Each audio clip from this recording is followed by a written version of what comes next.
ओम नमो भगवते वासुदेवाय नमः। जय माता दी दोस्तों, आप सभी को तुलसी विवाह की बहुत बहुत शुभकामनाएं। तुलसी विवाह देव उठनी एकादशी से लेकर कार्तिक पूर्णिमा तक आप कभी भी कर सकते हैं। इन 5 दिनों में आप कभी भी तुलसी विवाह कर सकते हैं। द्वादशी का दिन सर्वोत्तम माना गया है तुलसी विवाह के लिए। नहीं तो आप अपनी सुविधा अनुसार इन 5 दिनों में कभी भी तुलसी विवाह कर सकते हैं, देव उठनी एकादशी से लेकर कार्तिक पूर्णिमा तक। देव उठनी एकादशी से जगत के पालनहार श्री हरि विष्णु अपनी योग निद्रा से जाग जाते हैं। तभी से सभी मांगलिक कार्यों की शुरुआत हो जाती है, जैसे कि शादी विवाह, लगन, मुंडन, गृह प्रवेश इत्यादि इत्यादि। सभी मांगलिक कार्यों की शुरुआत हो जाती है। देव उठनी एकादशी से तुलसी विवाह की शुरुआत हो जाती है, जो कि कार्तिक पूर्णिमा तक कर सकते हैं। तो आइए जानते हैं तुलसी विवाह हमें कैसे करना है। तुलसी विवाह आप अपने गैलरी, छत या फिर आंगन में भी कर सकते हैं। तो देखिए, जहाँ पर हम तुलसी विवाह करेंगे उस जगह की अच्छी से साफ सफाई कर लेंगे। उसके बाद तुलसी का एक गमला हम यहाँ रखेंगे। अगर आपने घर में तुलसी नहीं लगाई है तो नई तुलसी का ही विवाह करना है। उसके बाद एक चौकी या फिर पाटा लगा लेंगे। इसमें पीला रंग का वस्त्र बिछा देंगे। उसके बाद तुलसी के गमले के पास यहाँ पर रंगोली निकाल लेंगे। रंगोली आप गेरू से भी निकाल सकते हैं, चूने से भी निकाल सकते हैं, या फिर रंगोली के जो सूखे कलर्स आते हैं आप उससे भी रंगोली निकाल सकते हैं। तो इस प्रकार थोड़ी सी रंगोली यहाँ पर निकाल लेंगे। उसके बाद यहाँ पर हल्दी से एक स्वास्तिक निकालेंगे। स्वास्तिक निकालना बहुत ही शुभ माना जाता है। शादी विवाह हो या कोई भी मांगलिक कार्य हो, स्वास्तिक निकालना अति शुभ माना जाता है। तो यहाँ पर हम हल्दी का स्वास्तिक निकाल लेंगे। आज के दिन विष्णु भगवान से शालिग्राम स्वरूप तुलसी जी का विवाह संपन्न हुआ था। तो आप विष्णु जी की प्रतिमा को भी यहाँ पर रख सकते हैं। अगर आपके पास शालिग्राम जी है तो आप तुलसी के गमले के अंदर शालिग्राम जी को विराजमान करा सकते हैं। अगर आप लड्डू गोपाल की सेवा करते हैं या लड्डू गोपाल के सेवाधारी हैं तो लड्डू गोपाल की मूर्ति प्रतिमा को भी यहाँ पर आप विराजमान करा सकते हैं। उसके बाद यहाँ पर गणेश जी को विराजमान कर लेंगे, क्योंकि गणपति बगैर सभी पूजन अधूरा माना गया है। जैसे शादी हो, ब्याह हो या फिर कोई भी मांगलिक कार्य हो, गणेश जी के पूजन के बगैर सभी अधूरा माना गया है। तो इसलिए यहाँ पर गणेश जी को विराजमान कर लेंगे और गणेश जी का पूजन कर लेंगे। थोड़े से जल से छींटे दे देंगे, शुद्धिकरण कर लेंगे। यहाँ पर हल्दी रोली लगा देंगे, साथ ही पुष्प समर्पित कर देंगे। तो सबसे पहले यहाँ पर गणपति का पूजन हम कर लेंगे। उसके बाद थोड़े से गेहूं की ढेरी कर लेंगे। यहाँ पर थोड़े से गेहूं रखकर यहाँ पर कलश की स्थापना करेंगे। देखिए, ये कलश जल से भरा हुआ है, इसमें स्वास्तिक बनाया हुआ है और मोली भी बांधी हुई है। ये कलश हम इस गेहूं की ढेरी के ऊपर रख देंगे। साथ ही बेसिक सामग्री जैसे हल्दी की गांठ, सिक्का, सुपारी, ये बेसिक सामग्री हम यहाँ पर डाल देंगे कलश के अंदर। उसके बाद कलश के ऊपर आप आम के पत्ते भी लगा सकते हैं या फिर आप पान के पत्ते भी लगा सकते हैं। नहीं तो आप अशोका के पत्ते भी लगा सकते हैं। उसके बाद वरुण देवता का आह्वान करते हुए नारियल को यहाँ पर विराजमान करेंगे। उसके बाद नारियल कलश का पूजन कर लेंगे। यहाँ पर हल्दी कुमकुम समर्पित करेंगे, साथ ही पुष्प समर्पित कर देंगे। थोड़े से तिल समर्पित करेंगे। अगर आप एकादशी वाले दिन तुलसी विवाह करते हैं तो आपको चावल का उपयोग बिल्कुल भी नहीं करना है, आपको तिल समर्पित करना है। उसके बाद श्री हरि विष्णु को और तुलसी जी को थोड़े जल से छींटे दे देंगे। उसके बाद सबसे पहले हल्दी की रस्म कर लेंगे। श्री हरि विष्णु के हाथों में हल्दी लगाएंगे, साथ ही पैरों में हल्दी लगाएंगे। उसके बाद तुलसी जी के पत्तों में हल्दी लगाएंगे। उसके बाद जड़ में हल्दी लगा देंगे।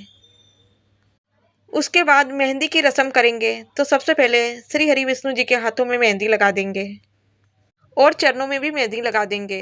साथ ही तुलसी जी के पत्तों में मेहंदी लगाएंगे। उसके बाद जड़ में मेहंदी लगा देंगे। उसके बाद भगवान विष्णु को वस्त्र स्वरूपी कलावा समर्पित करेंगे।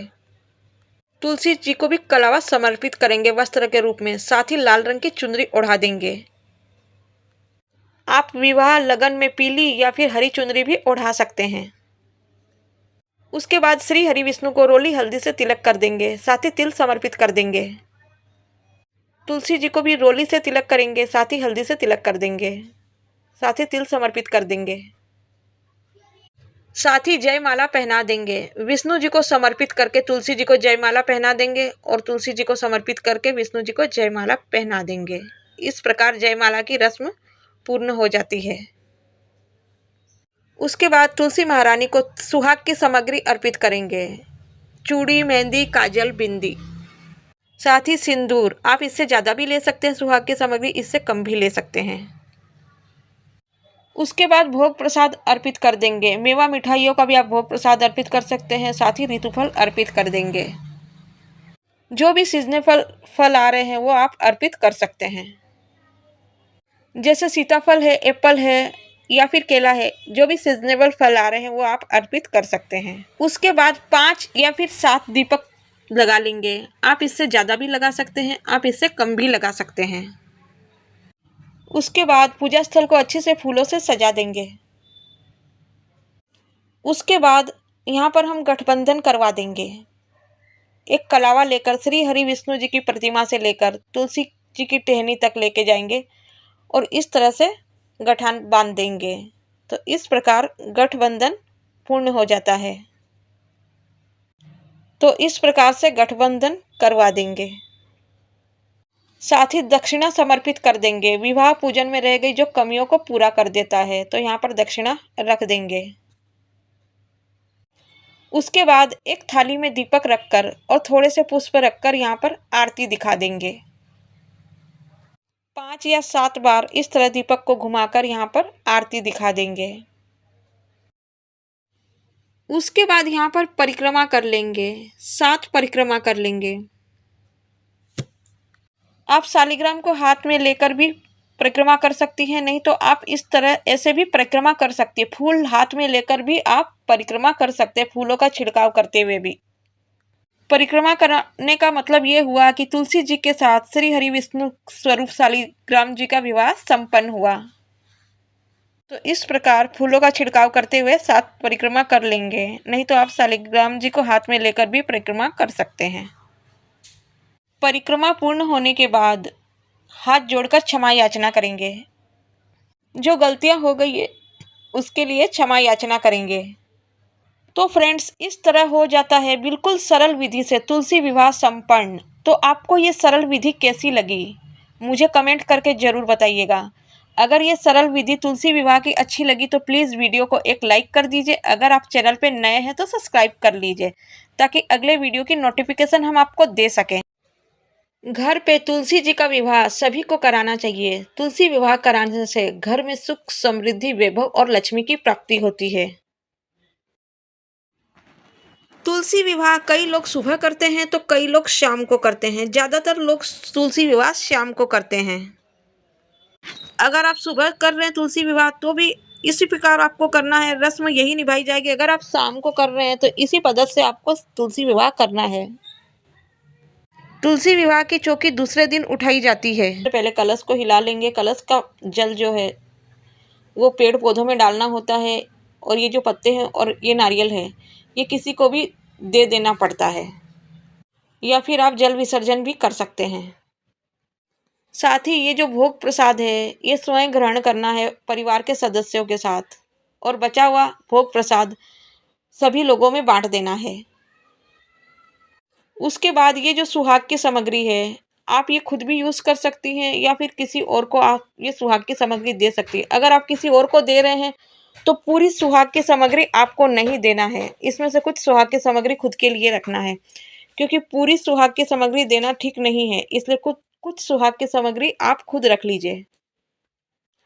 साथ ही ये जो फूल है, पत्ते हैं, अनाज है, इनको जल विसर्जन भी कर सकते हैं, या फिर आप अपने बगीचे में, गमले में भी आप इसको डाल सकते हैं। इस प्रकार तुलसी विवाह की जो चौकी है आप आसानी से उठा सकते हैं। अगर आपके कुछ सवाल हैं तो आप हमसे पूछ सकते हैं, मैं रिप्लाई देने की पूरी कोशिश करूंगी।